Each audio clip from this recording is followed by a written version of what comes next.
Vamos a continuar con nuestro estudio. Estamos en esta parte de Romanos capítulo 12, del verso 9 al 13, y estamos hablando de la vida sobrenatural del creyente. Explicamos cómo habíamos entrado a esta segunda categoría o segunda fase en este tema, los deberes con la familia de Dios. Y Pablo nos presenta 10 obligaciones que tenemos como hermanos en Cristo, como familia espiritual. La semana pasada vimos la importancia del amor fraternal. Explicamos que Pablo nos está exhortando a amarnos de esta manera. Y dijimos que amor fraternal, la palabra griega de amor fraternal es Filadelfia. Entonces, no hay para dónde nos hagamos. Si Dios puso el nombre a esta iglesia, tenemos que vivirlo, tenemos que practicarlo, tenemos que desarrollarlo de todas las maneras que la Biblia nos enseña. Dijimos también que una manera en la que el mundo inconverso sabe que nosotros somos seguidores de Cristo es por el amor que nos tengamos entre nosotros. También aprendimos que el amarnos unos a otros no es una sugerencia que Dios nos da, es decir, es un mandato. Y vimos los pasajes donde Dios nos manda que nos amemos unos a otros. También hablamos de este deber que es preferirnos unos a otros en cuanto a honra. Y dijimos que el preferirnos no es más que la muestra del primero. Cuando hay un amor fraterno, pues hay una preferencia entre nosotros. Y dijimos que esto se refiere a darle un lugar a los hermanos en Cristo en nuestra vida y en nuestro corazón. ¿Qué lugar ocupan los hermanos de la iglesia en mi vida y en mi corazón? También vimos el no ser perezosos, sino diligentes.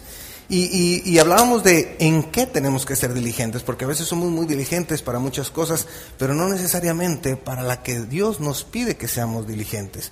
Y esto tenía que ver con el servicio en la obra del Señor. Ahí es donde debemos de enfocar nuestro entusiasmo, nuestro cuidado y nuestro interés. Vimos el ejemplo de Jesucristo, cómo Él tenía muy claro que había un tiempo para hacer las cosas. Decía, hay que trabajar mientras el día dura, porque luego llega el momento donde es de noche y no se puede trabajar. Y Él hacía referencia a esa obra que Jesucristo vino a hacer a la tierra. Ese es el tiempo de hacerlo. Y explicábamos cómo nosotros como iglesia tenemos un tiempo para trabajar en esto. Llegará el momento cuando el Señor Jesucristo venga por nosotros, pues amén, gloria a Dios, qué bueno, pero tenemos que trabajar, tenemos que hablarle a la gente de Jesucristo. Y el último punto que vimos la semana pasada fue fervientes en espíritu. Y explicamos cómo ferviente viene de la palabra hervir.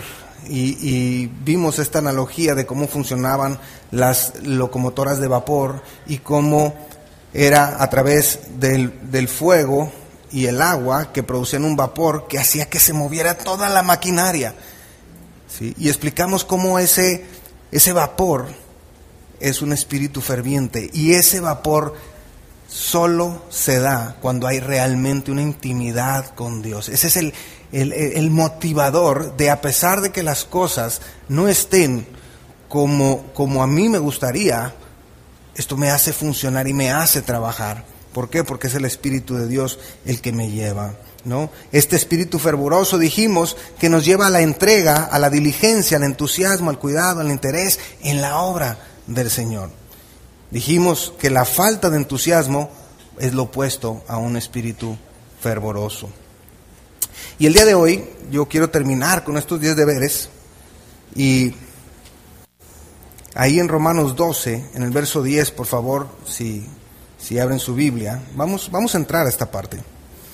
Dice, amaos los unos a los otros con amor fraternal, en cuanto a honra, prefiriéndonos los unos a los otros, en lo que requiere diligencia, no perezosos, fervientes en espíritu. Dice, sirviendo al Señor, gozosos en la esperanza, sufridos en la tribulación, constantes en la oración, compartiendo para las necesidades de los santos, practicando la hospitalidad. El siguiente deber que Pablo nos pone sobre la mesa es servir al Señor. Y este quinto deber tiene que ver con perspectiva y prioridad.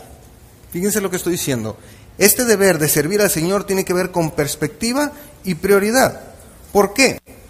Como creyentes en Jesucristo, todas las cosas que hacemos y las decisiones que tomamos deben de ser consecuentes con la palabra de Dios y con el propósito de glorificar a Dios. Es decir, usted y yo, es bien importante que no nos movamos en función de lo que sentimos. Ese es el peor error que el creyente puede cometer. ¿Por qué? Porque Jeremías nos dice que engañoso es el corazón y perverso. Y Satanás sabe que nuestro corazón nos engaña. Y a veces pone cosas en nuestra mente, pone cosas en nuestro corazón para llevarnos y sacarnos de ese lugar de bendición y llevarnos a un lugar donde quedamos inoperantes o donde no podemos desarrollar nuestra máxima capacidad. Pablo tenía una muy clara perspectiva en cuanto al papel que jugaba en la obra de Dios. Por ejemplo, en Romanos 1:1 él dice: Pablo, siervo de Jesucristo. En Filipenses 1:1 dice: Pablo y Timoteo, siervos de Jesucristo. En Tito 1:1 dice: Pablo, siervo de Dios y apóstol de Jesucristo. Apóstol, apartado para Jesucristo. Entonces vean cuál era la perspectiva de Pablo de su rol dentro de la obra. Él dice: yo soy siervo de Jesucristo. Mi pregunta es: ¿qué perspectiva tenemos nosotros del rol que jugamos en la obra?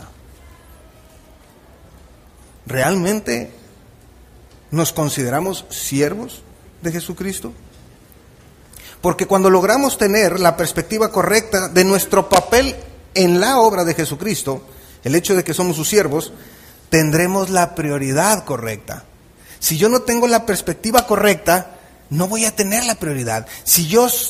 Mi manera de pensar es que Dios me debe a mí algo y que yo necesito recibir bendiciones de Dios y que Él tiene que hacer lo que yo le diga y que Él tiene que sumarse a mis proyectos, entonces nunca tenemos las prioridades correctas. Pero si entendemos que todos nosotros somos siervos de Jesucristo, no se trata de lo que nosotros pensamos, de lo que nosotros creemos, de lo que nosotros decimos, se trata de lo que Él dice en su palabra. Porque si nos ponemos a platicar de nuestros gustos y de nuestras preferencias, hermanos, miren cuánta gente hay aquí.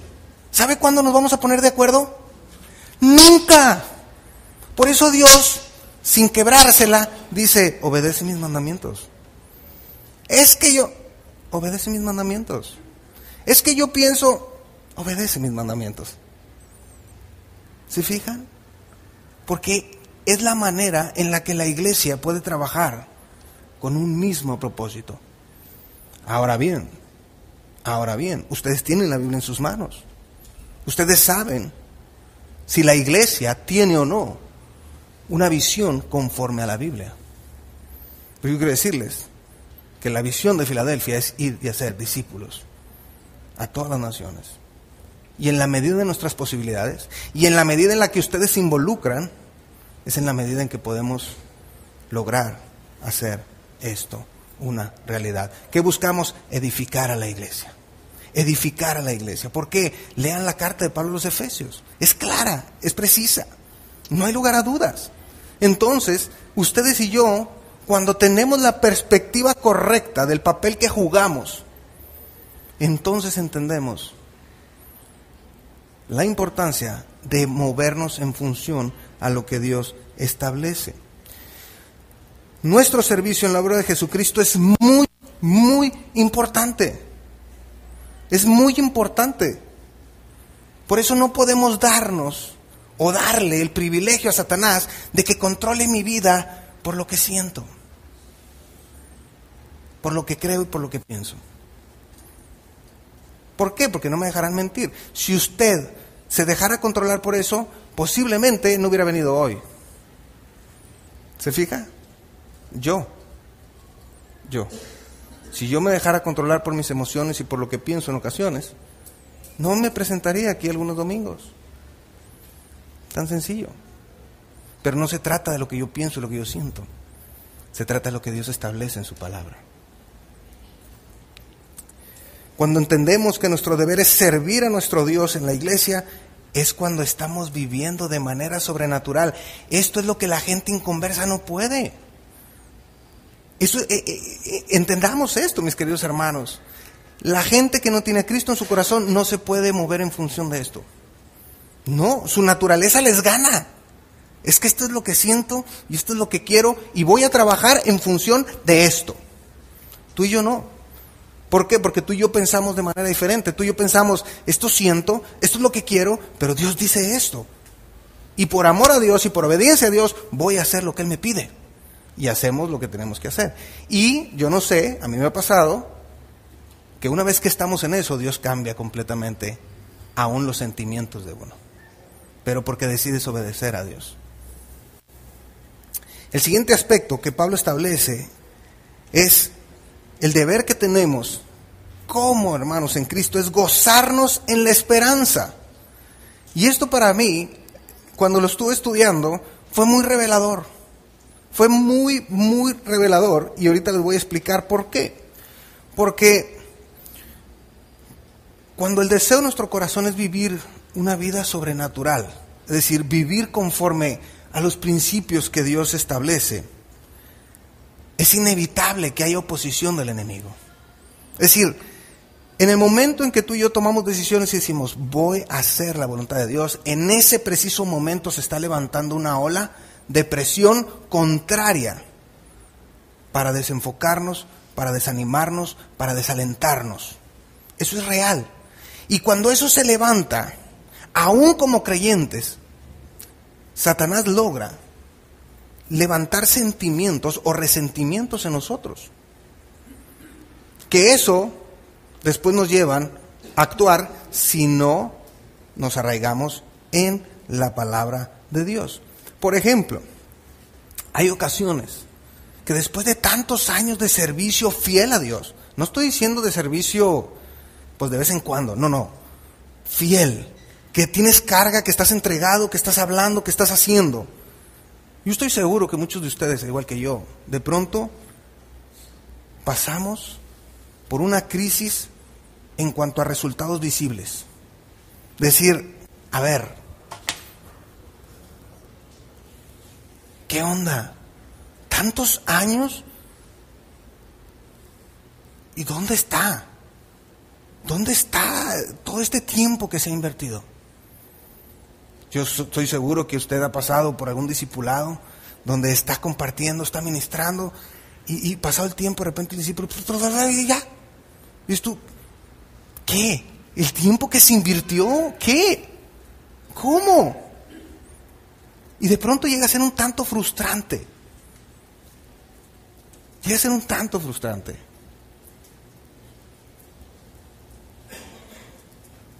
Y ahí es donde entra este principio, que quiero decirles honestamente, es algo que acabo de aprenderlo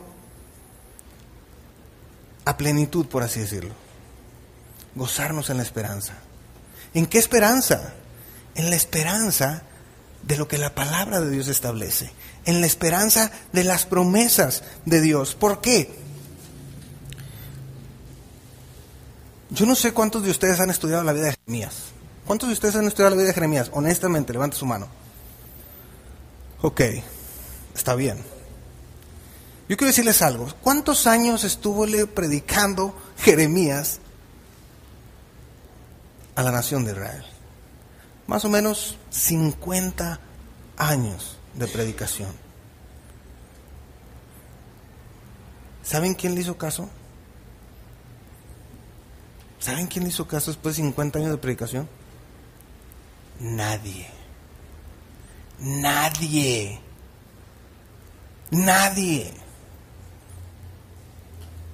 Yo al menos aquí veo a algunas personas, ¿verdad? Pero Jeremías nadie le hizo caso. ¿Saben cuál es uno de los nombres como se le conocía a Jeremías? El profeta llorón. El profeta llorón. Y yo dije, no, pues por ahí voy, ahí la llevo. Sí, Sí, yo creo que Jeremías también era muy pasional, como soy, ¿verdad? Pero quiero que veamos un poquitito de esto, para que podamos lograr entender lo que es gozarnos en la esperanza. Miren, Jeremías 1, 4 al 5, y voy rapidito porque si no, no me alcanza el tiempo.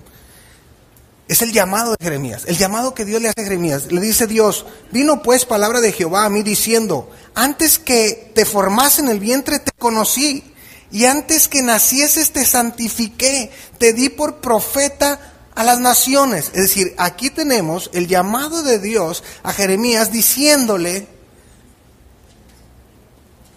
que desde antes de su concepción Dios ya lo tenía preparado para algo. Ahora bien, verso 17. Fíjense, ahora la instrucción. ¿Qué vas a hacer, Jeremías? Tú pues, ciñe tus lomos, levántate y háblales todo cuanto te mande. No temas delante de ellos, para que no te haga yo quebrantar delante de ellos. Es decir, no te pongas a escoger entre yo o ellos.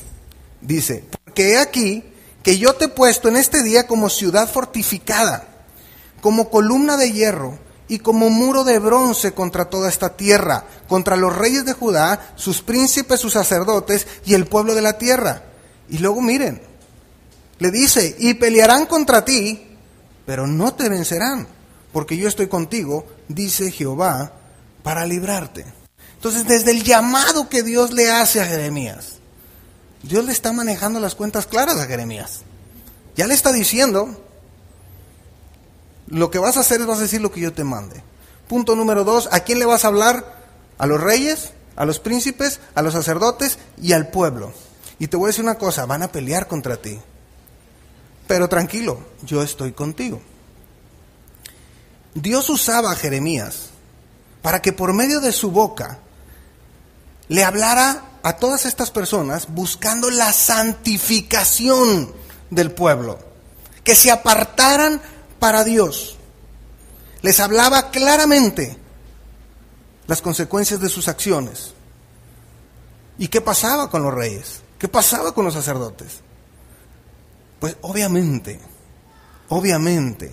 que a nadie nos gusta ser confrontados con la verdad. Nadie nos gusta ser confrontados con nuestro pecado. A nadie. O levante la mano el que sí le gusta. A nadie nos gusta. Y esta era la función de Jeremías. Esta era la función de Jeremías. Lo que hacía Jeremías es que no le decía lo que ellos querían oír. Jeremías les decía lo que Dios quería que ellos supieran. Y ese es un profeta de Dios. Ese es el principio. Ahora, vean esto. Chequen qué era lo que pasaba por la vida de Jeremías. Capítulo 15, verso 10. Jeremías 15, 10. Dice, ¿están ahí? ¡Ay de mí, madre mía! Que me engendraste hombre de contienda y hombre de discordia por toda la tierra. Nunca he dado ni tomado en préstamo y todos me maldicen. ¿Cuál creen que era el sentimiento de Jeremías? Se sentía solo, se sentía despreciado y estaba deprimido. ¿Por qué? Porque era chocante. Imagínate que como rey traes tu estrategia y luego llega Jeremías y te dice, eso que vas a hacer va en contra de la voluntad de Dios y aguas, agárrate. Porque, ¿qué? Quítame a este. Y pobre Jeremías, iban y lo metían en una cisterna llena de lodo por días enteros y a pan y agua por ir a decir lo que Dios quería que el pueblo supiera. Por supuesto que hay una lucha en el corazón. Porque ¿quién quiere jugar ese papel? Díganme. Si cuando, oye, vamos a platicar, no sé qué, bueno, pero ¿quién va? No, pues ve tú. No, hombre, no, tú ve. No, tú. Porque nadie quiere ir a jugar este tipo de papeles. Pero Dios llamó a Jeremías con un propósito claro y definido.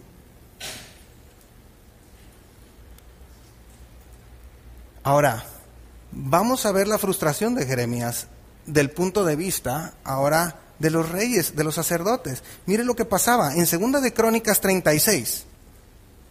Segunda de Crónicas 36,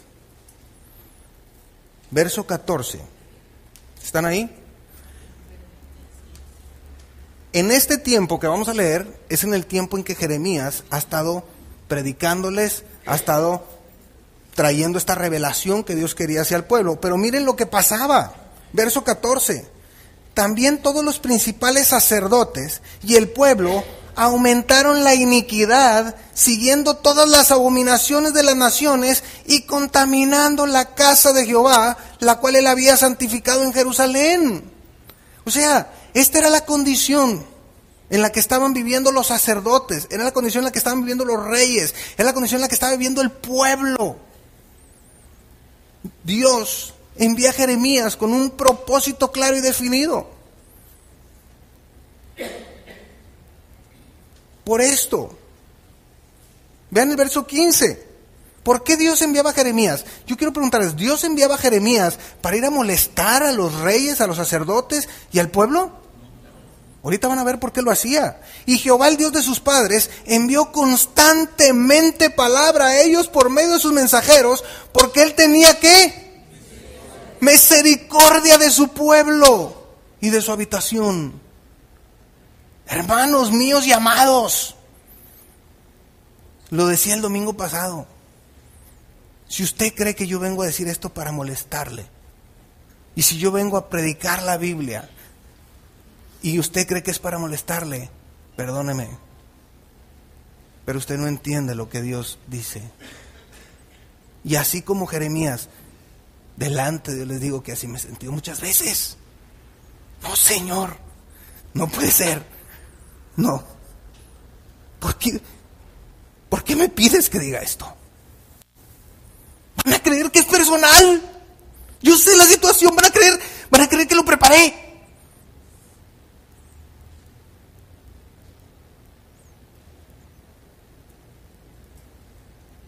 Pero luego entra una lucha interna. Porque luego pienso, entonces ¿para qué me quieres? Si no voy a hacer lo que tú me dices, ¿para qué?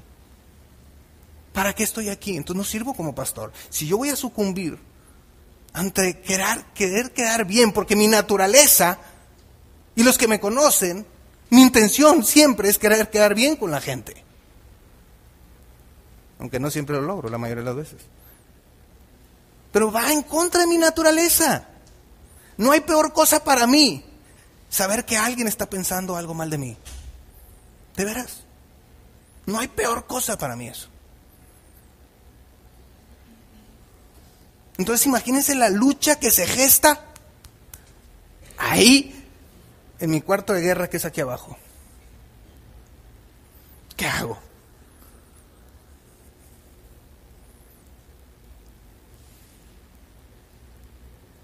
Y de pronto, por más que uno quiere no llevarse estas cosas, de repente, ¿qué te pasa? ¿Estás enojado? No estoy enojado. Que tiene muchas cosas en mi cabeza. ¿Como cuáles? Nada más Dios y yo. Nada más Dios y yo. Hay cosas que no puedo hablarlas, porque es algo personal. Y que nadie posiblemente va a tener la carga y las entenderá. Pero lo que Dios hace, lo hace por misericordia. Porque Dios envía sus mensajes, mire. Y Jehová, el Dios de sus padres, envió constantemente palabra a ellos por medio de sus mensajeros, porque Él tenía misericordia de su pueblo. Dios no quería que el pueblo pasara por la situación que iba a pasar. Y quería que se arrepintieran y quería que dijeran, ¿sabes qué? Sí, nos estamos equivocando. Esto no es así, tenemos que regresar a esto. Y ahí, acuérdense, el que confiesa su pecado y se aparta, alcanzará misericordia. Ahí es donde entra la misericordia de Dios. ¿Pero qué hicieron ellos? Mas ellos hacían escarnio de los mensajeros de Dios y menospreciaban sus palabras, burlándose de sus profetas, hasta que subió la ira de Jehová contra su pueblo y no hubo ya remedio. Jeremías, hombre. Está loco. Está loco. Esto es lo que tenemos claro y esto es lo que vamos a hacer. 50 años predicándoles y nadie le hizo caso. ¡Qué frustración! A la vida, es decir, a ojos de todos nosotros, Jeremías hubiera sido, ¿qué? Pues un hombre fracasado. ¿Qué onda, Jeremías? Dios te habló para que le hablas a la gente y mira. No, hombre, eres un hombre fracasado. Mi pregunta es, ¿fracasó Jeremías? Y cuando lleguemos a la presencia de Dios, nos vamos a dar cuenta de cómo no solo no fracasó, sino la posición especial que el mismo Dios le va a dar a Jeremías por haberse gozado en la esperanza. ¿En cuál esperanza? En la promesa de Dios. Dios le dijo, van a pelear contra ti, pero no te van a vencer. Pero quiero que lo hagas, quiero que vivas para mí. Así aunque no haya uno solo que voltee a verme, yo no quiero que tú dejes de hablar. ¿Por qué? Porque yo quiero que sepan que siempre hubo profeta en Israel, que siempre les di la oportunidad, que les hablé, no una, 2, 3, 50 años les hablé y no quisieron oír. Entonces, cuando tú y yo entramos en una frustración de este tipo, Dios nos da una promesa y nos dice en 1 Corintios capítulo 15, verso 58, así que, hermanos míos y amados, estad, ¿cómo? Firmes y constantes, creciendo en la obra del Señor siempre, sabiendo que vuestro trabajo en el Señor no es en vano. No me importa si tú lo ves o no lo ves, yo lo que te quiero decir es que no es en vano. Concéntrate, enfócate en que esto tiene su recompensa y yo la voy a dar. ¿Cuándo? Yo sé el tiempo en que voy a dar la recompensa por tu trabajo, por tu fidelidad, por tu consistencia, por no sucumbir ante la tentación, por no dejarte guiar por tus emociones, por no dejarte guiar por tus pensamientos, porque es cierto, pero ¿sabes qué? ¿Qué dice la Biblia? Por eso Pablo decía también en 1 Tesalonicenses 5:16, estad siempre gozosos. La pregunta es, ¿por qué no hay gozo en mi corazón? ¿Por qué no hay gozo en mi corazón? Y yo quiero decirte algo. Tu gozo y mi gozo no depende de la gente.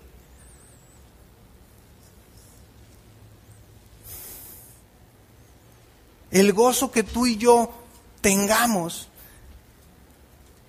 no depende de la gente. Depende de Dios.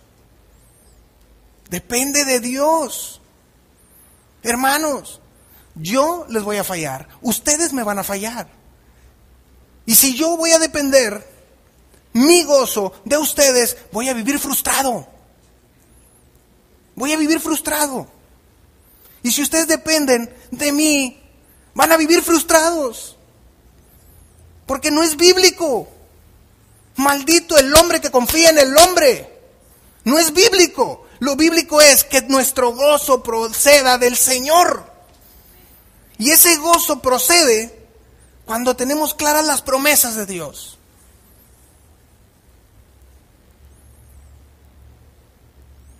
Así es.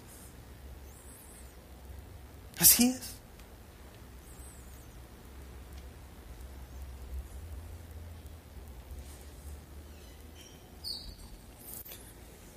Nuestro deber como hermanos en Cristo es gozarnos en la esperanza. ¿En cuál esperanza? En la Biblia, en las promesas que Dios nos ha dado. Jesucristo nos ha dicho, yo estoy con vosotros todos los días hasta el fin del mundo. Él está con nosotros. Sí, solo sí, estamos en el hacer discípulos. Vean en qué contexto nos lo da. Nos lo da en el contexto de hacer discípulos. Cuando tú y yo estamos trabajando en la obra, Satanás lo que va a querer hacer es meternos el pie de tal manera en apartarnos de la tarea primordial que Dios nos ha dejado. ¿Quieres sacarte de la jugada? ¿Quieres sacarme de la jugada? Que no lo permita. Que no lo permita. Nosotros decidimos abrirle la puerta al enemigo o cerrársela en su nariz. ¿Es tan sencillo? Yo decido abrirle la puerta o cerrarla. Así es. Pero muchas veces, ¿qué hacemos? Pásale, siéntate. Hombre, vamos a platicar. Y esa platicada empieza a haber una serie de cosas en nuestra mente que luego ya no nos dejan ni dormir. ¿Sí o no? Y nos armamos toda una historia. Y lo digo por experiencia propia. Hermanos, también es otra cosa que quiero decirles. Cada enseñanza que se da, el primer confrontado soy yo. Pues si yo no soy mejor que ustedes. Yo no soy mejor que ustedes. Cada enseñanza que se da, primero es a mí. Primero es a mí. Si estoy hablando de amar, primero soy yo. Es decir, yo tengo que amar, como dice la Biblia. Yo tengo que preferirlos a ustedes, como dice la Biblia. Yo tengo que tener un espíritu fervoroso, como dice la Biblia. Yo.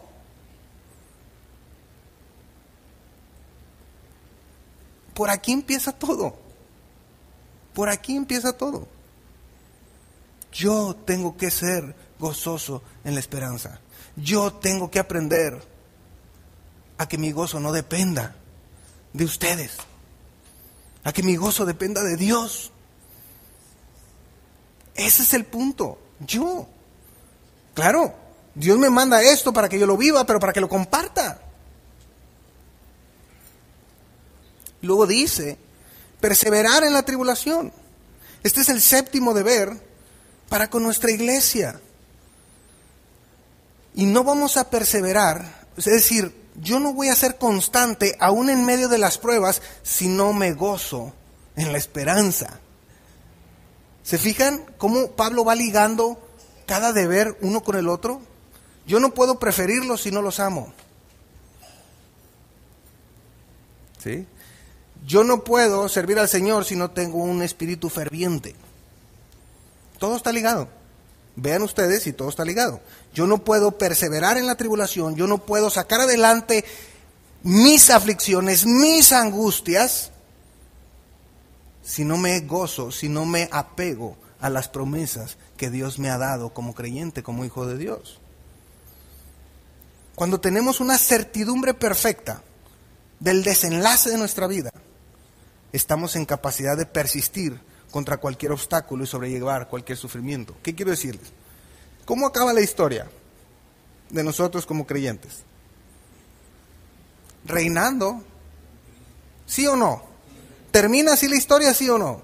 Si tú has confesado a Jesucristo como Señor y Salvador, la historia dice que tú terminas reinando por la eternidad con el Señor Jesucristo. ¿Amén o no amén? Amén. ¿Tú crees que te vas a acordar de los sufrimientos que tenías aquí? ¿Tú crees que te vas a acordar si Noé me sacó la lengua? Bueno, a lo mejor eso sí, porque es difícil de borrar, pero no nos vamos a acordar de nada de esto, hermanos. Entiéndanlo. No nos vamos a acordar de estas cosas. Estas llegan y ocupar un lugar importante en nuestra vida porque nosotros permitimos y le abrimos a la puerta al enemigo, no solamente para que estén, sino para que crezcan, para que se hagan cada vez más grandes. Es como en el matrimonio, para los que se van a casar. Se vuelve la Segunda Guerra Mundial que si porque la pasta le apretaste de abajo, digo de arriba. Y luego llegas a un punto donde dices, neta, ¿estamos discutiendo por la pasta? Mira, tengo una idea, cómprate tú una y yo otra, y tú la tuya y la mía, ¿ya? O que si porque no he dejado tirados los tenis. Hombre, es que te me pusiste aquí cerquita, hombre. Antes era mi tío Nicolás, pero ya se pasó una fila para atrás. Sí. Lo mandan a comprar limones y no le dan la lista.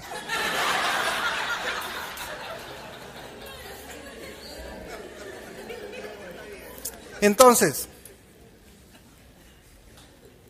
hermanos, no nos vamos a acordar. Cuando tú y yo sabemos dónde pasaremos la eternidad y qué estaremos haciendo, créame que todo esto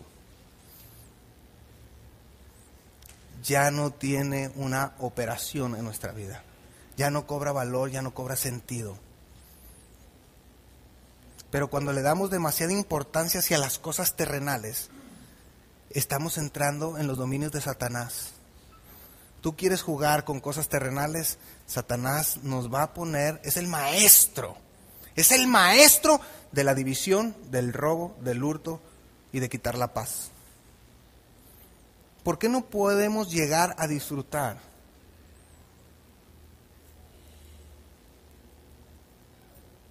el congregarnos como iglesia? ¿Por qué?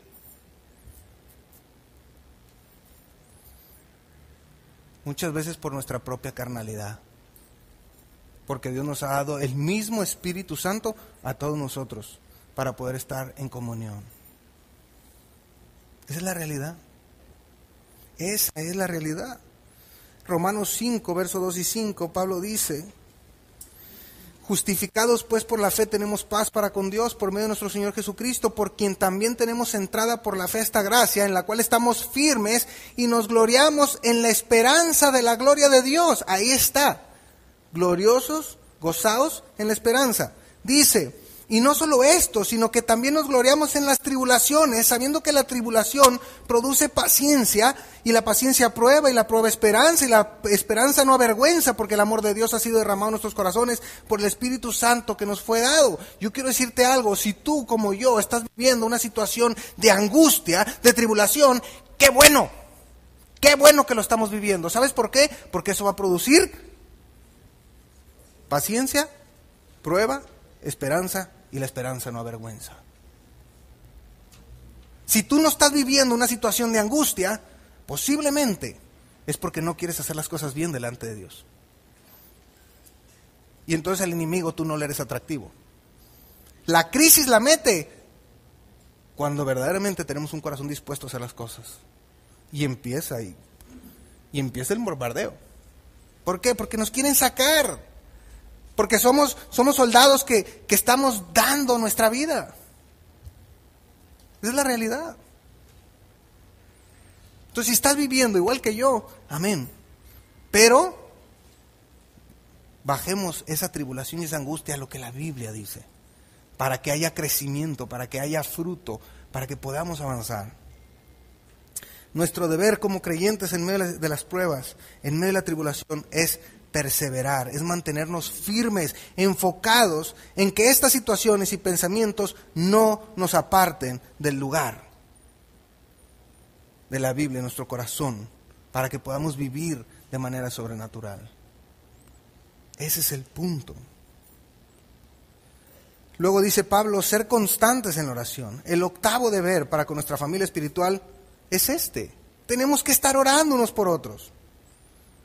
Y ustedes y yo sabemos que nuestra oración se intensifica cuando estamos en medio de pruebas. O sea, cuando estamos en medio de pruebas, la oración se intensifica. ¿Sí o no? O sea, no quiere decir que no estés orando cuando no tienes pruebas, pero cuando tienes pruebas, buscas cada momento para orar. Y ¿saben qué? Está bien. Dios lo permite de esa manera porque quiere que nos acerquemos a Él. Quiere pasar tiempo con nosotros. La oración es nuestra arma más letal contra los ataques del enemigo. Y por eso, como yo les decía, y todos los que tuvimos la oportunidad de ver la película, qué importante es tener nuestro cuarto de guerra. Qué importante es tener nuestro cuarto de guerra, donde podamos estar orando por nuestro matrimonio, por nuestros hijos, por nuestro testimonio, por la iglesia. Pero tenemos que entender otra vez, si nos vamos a bajar al aspecto terrenal, de antemano ya vamos perdidos. Ya vamos perdidos porque estamos operando en la dimensión donde el enemigo es experto en eso. Pero si nos vamos al punto de vista espiritual, Dios nos da la victoria terrenal cuando llegamos por el lado correcto. Por eso Pablo decía en 2 Corintios 10, 3 al 5, pues aunque andamos en la carne, no militamos según la carne, porque las armas de nuestra milicia no son ¿qué? Carnales. No son carnales. ¿Por qué? Porque el que tiene las armas carnales es el enemigo. Sino poderosas en Dios para la destrucción de fortalezas, derribando argumentos y toda altivez que se levanta contra el conocimiento de Dios y llevando cautivo todo pensamiento en la obediencia a Cristo. Este es el deber ser. A través de la oración es que derribamos fortalezas. Y a veces Satanás ha levantado fortalezas en nuestro corazón. Y tenemos que derribarlas. ¿Cómo? Por medio de la oración. Por medio de humillarnos delante de Dios. Delante de Dios. De reconocer. De buscar. De pedir. Y que sea Él el que trabaje con nosotros. Llevando cautivo todo pensamiento en la obediencia a Cristo. Yo no sé usted, pero mi día está bombardeado de malos pensamientos. Bombardeados. Y hablo de malos pensamientos, el hecho como sentirme frustrado, sentirme deprimido, cosas como esas. Simplemente el ser pesimista. Bombardeado con pensamientos de estos. Entonces, ¿qué pasa? Que Dios nos da estos argumentos, Dios nos da esta promesa que dice, lleva cautivo todo pensamiento en la obediencia a Cristo. ¿Qué hacemos? Yo estoy seguro que muchos de ustedes lo hacen. Padre Santo, esto no es un pensamiento tuyo, quítalo de mí. Y podrán dar testimonio que Dios lo quita. Porque estamos utilizando un arma espiritual para atacar cosas terrenales. Pero si yo quiero, no, yo puedo. No pasa nada. Yo puedo dejar que los pajaritos vuelen arriba de mi cabeza. Al cabo, no voy a dejar que hagan un nido. No, si lo vas a hacer en tus fuerzas, se te va a posicionar aquí un pterodáctilo. No, es la verdad. Porque no es en nuestras fuerzas. Es con la estrategia espiritual. Espiritual. Yo quiero decirles que como pastores y líderes, todos los lunes nos reunimos a orar. Y gracias a Dios por la tecnología y la vida del hermano Alonso, que nos apoya, porque es una conferencia telefónica, donde oramos específicamente por cosas que tienen que ver con la iglesia. Y yo puedo dar testimonio, que no todas, pero muchas de ellas Dios ha ido contestando. Porque creemos en el poder de la oración. Creemos que Dios tiene poder. Y sabemos que nuestra lucha no puede ser terrenal, tiene que ser espiritual.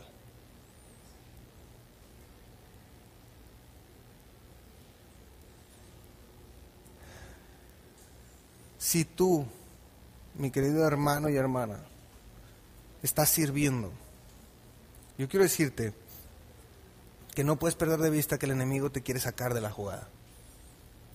Te quiere sacar. Y a veces nos saca, y digo a veces, con cosas que son aparentemente buenas. Y digo aparentemente buenas, porque no está mal.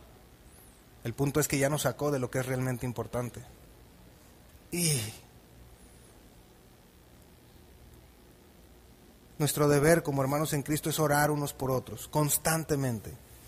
Y esto, el tener carga por orar por los hermanos, es vivir de manera sobrenatural. ¿Por qué? Porque la gente que está afuera se preocupa por sus cosas, mis problemas, mi. Todo tiene que ver con ellos. Pero el creyente que vive de manera sobrenatural logra quitar sus ojos de sí mismo para ponerlos en la gente. Y eso es un proceso. Es un proceso que nos cuesta a todos y nos cuesta trabajo.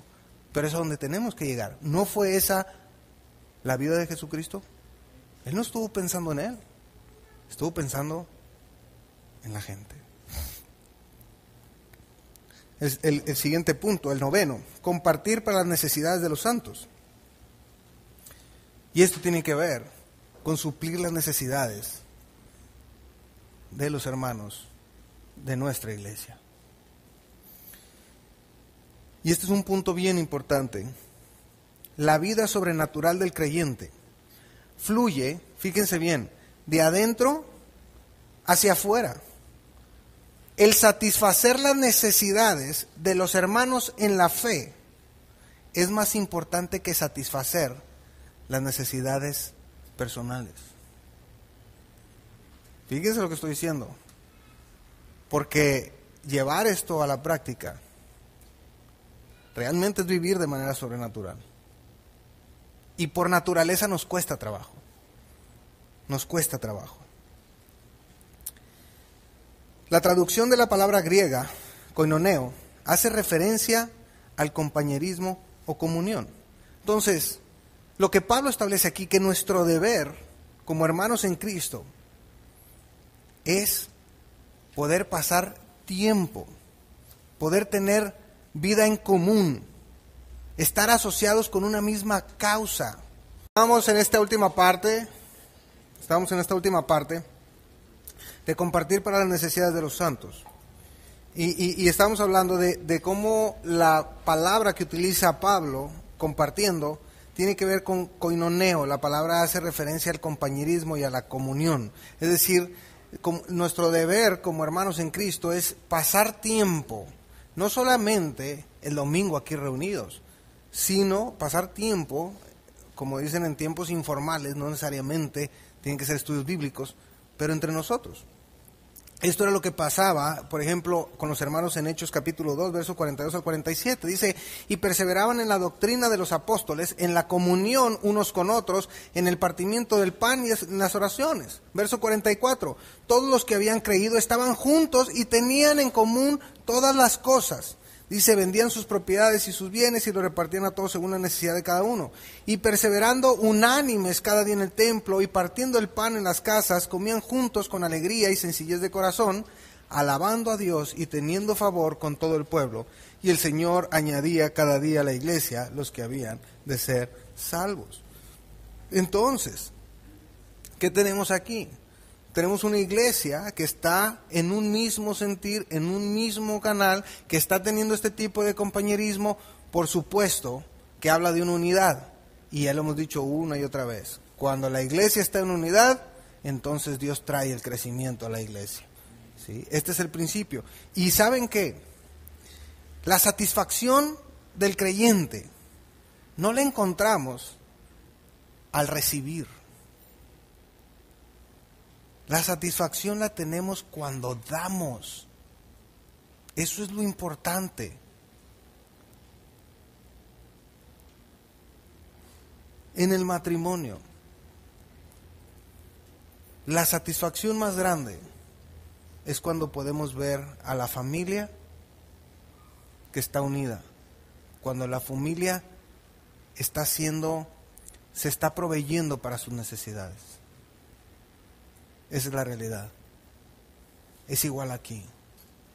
Cuando nosotros cambiamos nuestra manera de pensar en cuanto a qué voy a recibir y lo cambiamos en cuánto puedo yo dar, entonces empezamos a tener una satisfacción en nuestra vida. Por eso Pablo decía en Hechos 20:35, en todo os he enseñado que trabajando así se debe de ayudar a los necesitados y recordar las palabras del Señor Jesús que dijo, es más bienaventurado dar que recibir.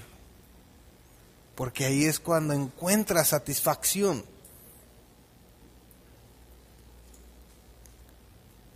Cuando como creyentes estamos enfocados en dar y no esperando nada a cambio, eso es una vida sobrenatural, porque el mundo nos enseña otra cosa. Si me das, te doy. ¿Sí o no? Si me haces, te hago. ¿Sí o no? Eso es lo que el mundo quiere meter en nuestra mente. Pero el cristiano, el seguidor de Jesucristo, no es así. El seguidor de Jesucristo tenemos que trabajar en función de esto. Doy no porque voy a recibir nada a cambio, sino porque yo sé que lo tengo que dar. El último dice practicar la hospitalidad. Es interesante que Pablo usa la palabra practicar, porque no es no es algo que por naturaleza vamos a hacer. ¿Cómo es que un deportista se hace bueno en el deporte? Practicando. ¿Cómo es que vamos a ser buenos en la hospitalidad? Haciéndolo. Esta responsabilidad, Pablo en Tito 1:8 nos habla que debe empezar por el liderazgo. Por mí, yo tengo que ser hospedador, porque es una de las características del líder. En Hebreos 13:1 y 2 dice: permanezca el amor fraternal, otra vez, Filadelfia, no os olvides de la hospitalidad. Y vean esto, porque por ella algunos, sin saberlo, hospedaron ángeles. ¡Wow! Qué tremendo, ¿no? Sin saberlo. O sea que si sale alguien con, no, sí, yo hospedé un ángel, ya no fue, porque dice que sin saberlo hospedaron ángeles. Primera de Pedro 4:8-9 dice: y ante todo, tened entre vosotros ferviente, otra vez vuelve a hablar de hervir, amor, porque el amor, fíjense, cubrirá multitud de pecados. Hospedados los unos a los otros sin murmuraciones. Cuando tú y yo tenemos este amor que la Biblia establece, fíjense, cuando tú y yo tenemos este amor que la Biblia establece, no hay nada que tú puedas hacerme a mí o que yo te pueda hacer a ti que no podamos perdonarnos, platicarlos y arreglarnos. Tan sencillo como eso. Y es algo que les digo a mis hijos: no hay nada que tú puedas hacer que yo no te pueda perdonar. Porque lo que quiero es que haya la confianza de que vengan y me digan: papi, hice esto, sí fui yo fui el que mentí, yo fui el que hice esto. ¿Para qué? Para poder ayudar en ese sentido. Ese es el principio. Como iglesia tenemos que llegar a ese punto de madurez, donde por el amor podemos cubrir la multitud de faltas. Donde por amor me puedan soportar o sobrellevar. Porque de antemano les digo, hay muchas áreas de oportunidad en mi vida. Pero Dios sabe que hay un corazón que quiere hacer las cosas bien y que estoy dispuesto a arreglar.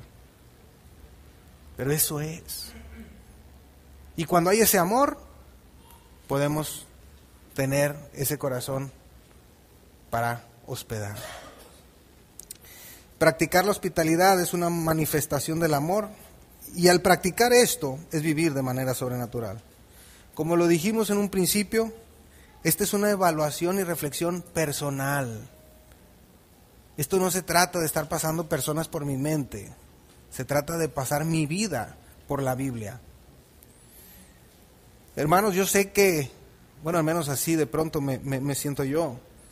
Es frustrante de pronto ver cómo muchos de estos deberes, o todos, estamos fallando. En verdad, cuando yo estaba estudiando decía: híjole, no me puedo poner palomita. Este tampoco. Pues, medio punto.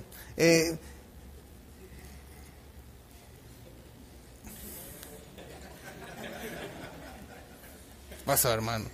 Entonces, es la verdad, pero es una reflexión personal.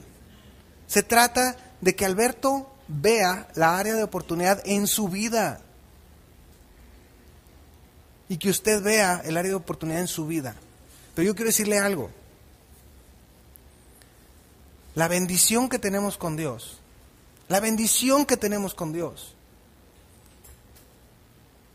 es que no está basada en lo que tú y yo pensamos o sentimos.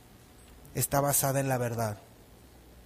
Y Dios dice que Él está con nosotros. Y si hay un deseo honesto, sincero, de decir: Padre mío, ayúdame a que estos deberes sean una realidad en mi vida, ¿sabes qué? Dios lo va a hacer. Dios lo va a hacer, porque Él no es hombre para que mienta, ni hijo de hombre para que se arrepienta. ¿Y sabe qué? Esto es algo que yo entiendo, es normal. se enseña y todos traemos muy fresco el tema y queremos cambiar, pero cuando no le damos un seguimiento puntual a las cosas, esto va a tender a... ¿sí? Y vamos a caer posiblemente en lo mismo como estaba yo antes. Por eso es importante entender lo que Pablo decía, exhortándonos unos a otros. Y exhortar no es regañar, exhortar es compartir. Es decir, tu responsabilidad es recordarme a mí estos deberes que tengo para con la iglesia. Mi responsabilidad es recordarte a ti los deberes que tienes para con la iglesia. Y en la medida en la que nos estemos recordando, lo vamos a mantener siempre, siempre lo vamos a mantener ahí. De eso se trata, mis queridos hermanos. ¿Qué les parece? ¿Está bien? Mucho que trabajar, empezando por mí. Vamos a orar. Padre Celestial, gracias Dios por tu palabra, gracias de veras por tu Santo Espíritu que trabaja en nuestros corazones. Gracias porque tú eres bueno y tu misericordia es para siempre. Gracias porque tú eres un Dios que da segundas, terceras y cuartas oportunidades. ¿Por qué nosotros no hemos de darlas también, mi Dios? Padre mío, cuando uno es confrontado con tu palabra y ve todos estos deberes, yo en lo personal, me sentí frustrado porque hay mucho que tengo yo que trabajar en mi vida. Pero no te podemos engañar a ti. Tú sabes lo que hay en nuestra mente, en nuestro corazón. Y tú sabes que el deseo de nuestro corazón es hacer las cosas bien. Queremos crecer, queremos avanzar, queremos desarrollarnos. Por eso yo te pido para que tú te quedes con cada uno de nosotros, que nos ayudes, Padre, por favor. Queremos llegar a ser esa iglesia, Filadelfia, que tú tienes planeada que seamos. No queremos, de veras, quedarnos aquí rezagados del proyecto espiritual que tú tienes. Ayúdanos, Dios, de corazón, humillados delante de ti. Te decimos, ayúdanos, Padre Santo. Hay muchas cosas que necesitamos cambiar y solo tú lo puedes lograr. Esto no es algo que como personas podemos hacer, esto es algo que tiene que venir de ti. Así es que quédate con nosotros, bendice los diezmos y ofrendas que se han de levantar, que tienen que ver con el sostenimiento de tu obra, con los avances, y Dios pues sigue llevándonos a cada uno de nosotros en este crecimiento. En Cristo Jesús, amén y amén.